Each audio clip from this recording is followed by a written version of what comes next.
how difficult are Nepenthes to grow? Well, the myth is that they're very hard to grow. That just isn't true. Species may be more tricky, but that's true of most plants.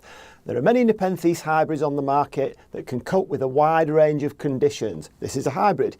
Do your research and find out what temperatures the one that you're buying actually likes and whether you can provide that before you buy. Nepenthes species are actually divided into highland and lowland plants, and unless you live in the tropics, you'll be likely better off buying highland hybrids, which fortunately accounts for the vast majority of plants. This plant is Nepenthes lowii crossed with ventricosa, and this one is really vigorous. I've found that it's extremely vigorous in my environment. It was a tiny little plant when I bought it. It's only a couple of years old and it's growing away really well now, producing lots and lots of pictures.